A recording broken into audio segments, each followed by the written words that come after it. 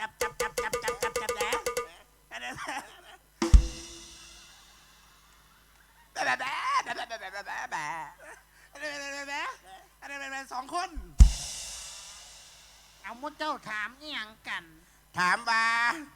อบตกับผู้ใหญ่บ้านบ้านหน้องลี่หูมีเมียหน่อยจักคน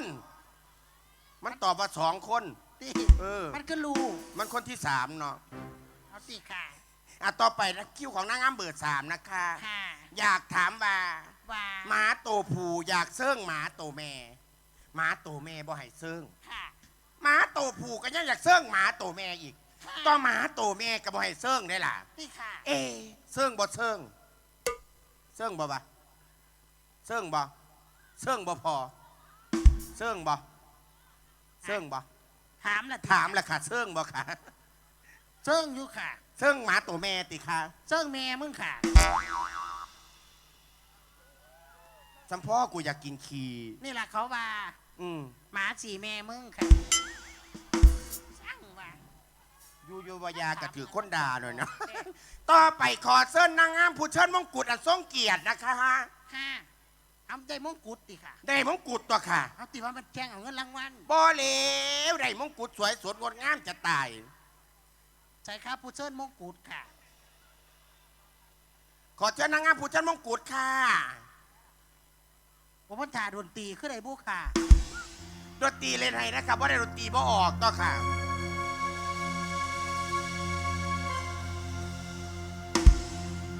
รายการคนอวดผี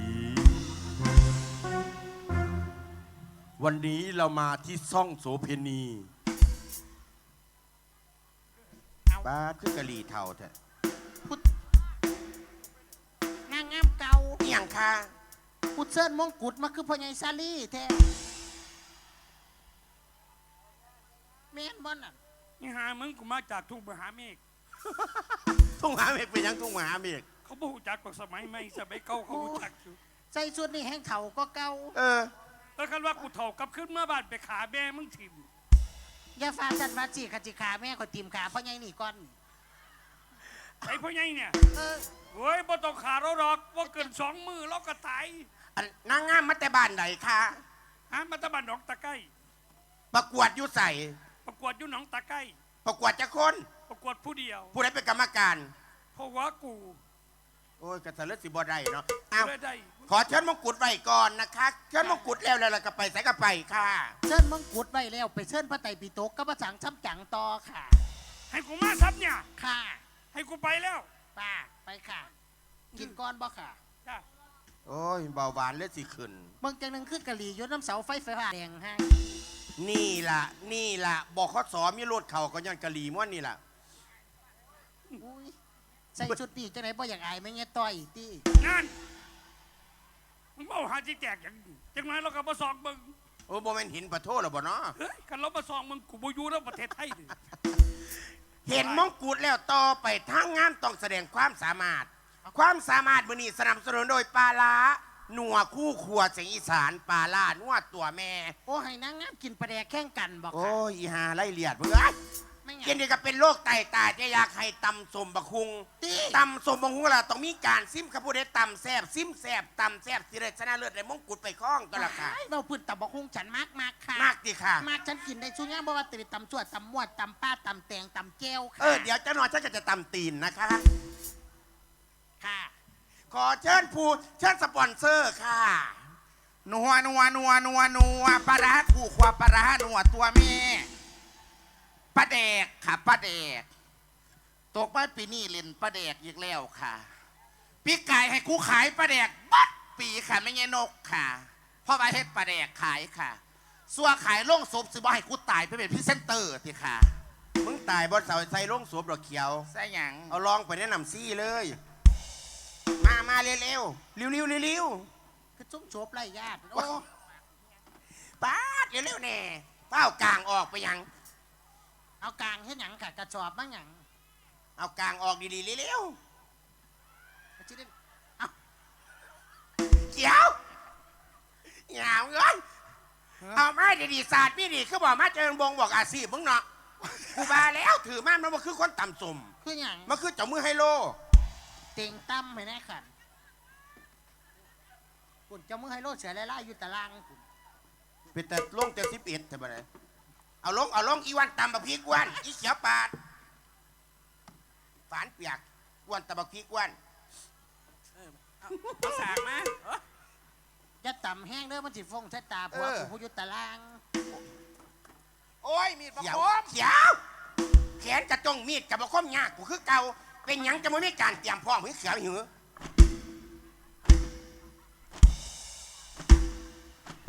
อุ้ย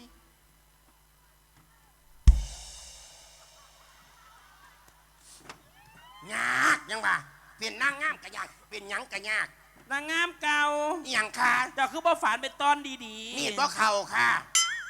อุ้ย ป มัน รุ บ่ ง ป็ รสก่อนเด้อค่ะบะเขือเทศค่ะ เขียวใส่บังนาวหลายๆเขียวกูมักเปรี้ยว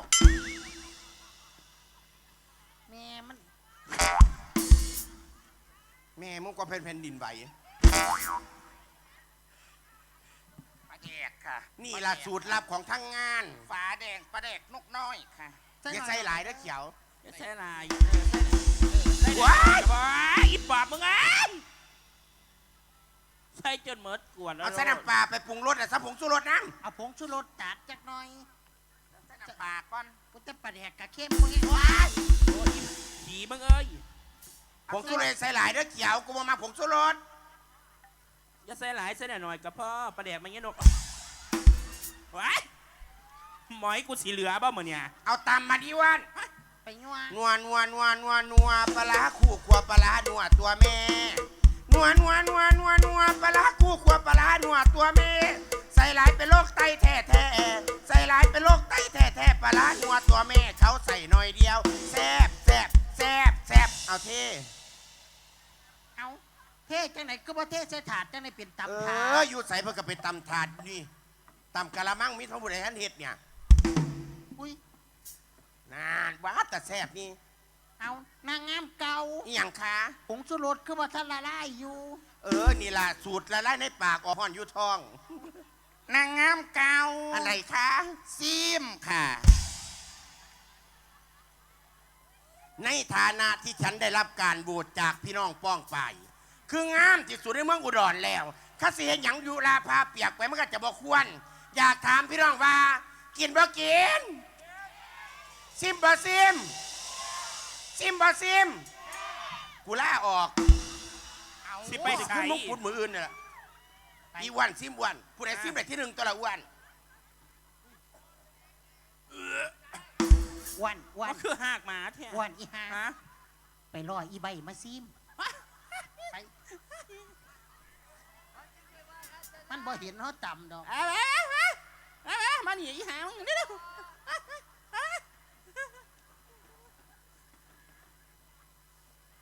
บอกมัน เอาไป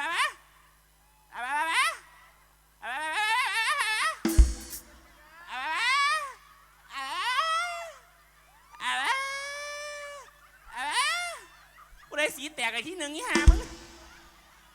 กินอีหามึงจิกล้ากินบ่เอามึงมา กินหลายๆที่ใดที่หนึ่งตัวละใบ เนี่ย เอาแล้วว้าวเสียดสิอีกแล้ว บ่ต้องเสียสีแตกเลย แซ่บปะ เอาอีกจะค้ำในเปียงใบอุ้ยมันกล้าซิมอีหลี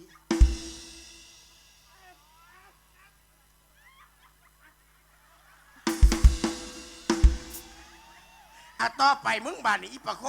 ไปซิมมึง ตาข่อยตี คิว โอ้ มึ ย งแล้ว มะเขือเทศบ่แหลก กินบะเขือเทศมันจังผิว มั พั น น จะผิ ดี วสวยเอาละลายใส่น้ำน้ำ คนใหม่ซะเนาะ คนใหม่คนใหม่ เสียไม่หลีตี อีหลี บ่มีรางวัลอื่นตี บ่มีรางวัลอื่นเบิดแล้ว ขวัญใจช่างภาพเป็นยังก็ไม่เอ็นขืนมา เอาหน่วยนี่มันบ่ทันแหลก บ่ทันแหลกเดี๋ยว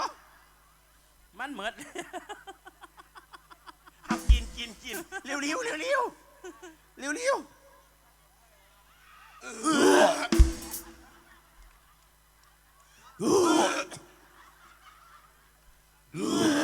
ว้ายมีตาหากกันเลยสิซิมจากเชียร์บ่ เอาซิมอ้วน ซิม ป๊าดแต่แซ่บแต่ว่า มันคือกล้ามา เขาอยากได้ที่หนึ่งเนาะ ฉันได้ที่หนึ่ง แซ่บอีหลีต่อไปได้ผู้ชายมงกุฎค่ะ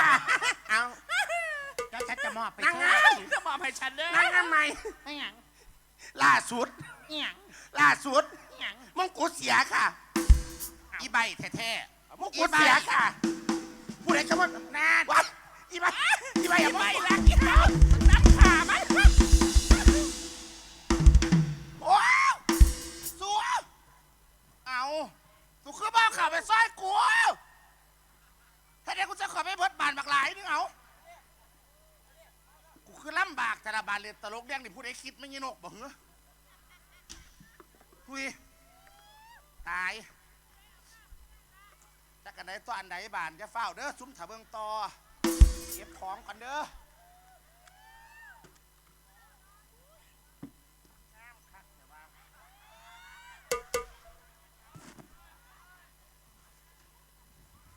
เอาหมองนี่คือเปลี่ยนเถอะขวดลงจากหน่อยก่อนหาไม่เงยนกหน่อยมานั่งหนีแล้วสิแสบหือขอบคุณค่ะ